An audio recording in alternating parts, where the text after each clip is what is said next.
पितृ पंधरवडा सुरू झालेला आहे, त्यानिमित्ताने मी हे नैवेद्यासाठी एक रेसिपी बनवलेली आहे। चला रेसिपीला सुरुवात करूया। 2 चमचे दही घेतलेला आहे, 2 चमचे मी बेसन घेतलेला आहे पहा, आणि त्यामध्येच मी हे हिरव्या मिरच्या टाकून घेतल्या 2-3, त्याचबरोबर मी हे कोथिंबीर पण टाकून घेतली, आणि आता त्याच्यामध्ये थोडंसं पाणी टाकून घ्यायचं। आता हे आपण झाकण लावून आपण हे ग्राइंड करून घ्यायचं। बघा हे ग्राइंड करून घेतलेलं आहे, आपलं ताक झालेलं आहे। आता त्याच्यामध्ये तुम्हाला आवश्यकतेनुसार पाणी टाकून घ्यायचं आहे। गॅसवर मी एक भांडं ठेवलेलं आहे, त्याच्यामध्ये मी तेल टाकून घेतलं। बघा आता तेल बऱ्यापैकी गरम झालेले, त्यामध्येच मी जिरे आणि लसण पण टाकून घेतला।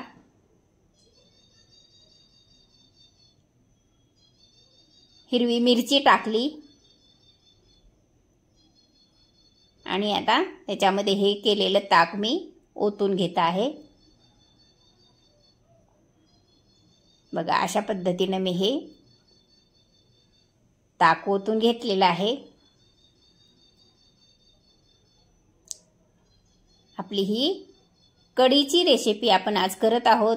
तुम्हाला हळद टाकायची असेल तर टाकू शकता, नाही टाकायचं असेल तर न टाकलं तरी सुद्धा चालतं। मी आता एक अर्धा चमचा हळद टाकून घेतलेली आहे।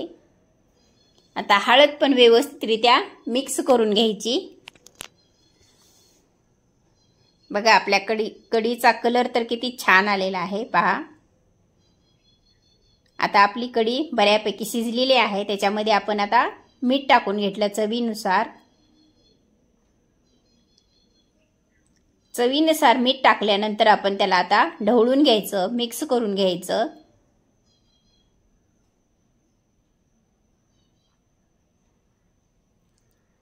बघा मी ते आता त्याच्यामध्ये थोडीशी साखर टाकून घेतली। थोडं कढीचा स्ट्रॉंगनेसपणा कमी होतो, जास्त आंबटपणा कमी लागतो, त्यामुळे थोडीशी साखर टाकून घ्यायची, आणि आता व्यवस्थितरित्या ढवळून घ्यायचं। कारण त्याच्यामध्ये बेसन टाकलेलं आहे, त्यामुळे बेसन आपलं व्यवस्थित शिजलं पाहिजे, त्यामुळे आपण व्यवस्थितरित्या ही कढी शिजवून घ्यायची। असं सारखं ढवळत राहायचं। आता आपली कढी व्यवस्थित झालेली आहे।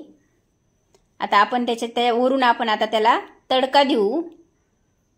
जिरे आणि कढीपत्ता घालून मी हा तडका दिलेला आहे वरून। बघा ह्याच्यामध्ये भरपूर व्यवस्थितरित्या खमंगपणा येतो, चविष्ट लागते।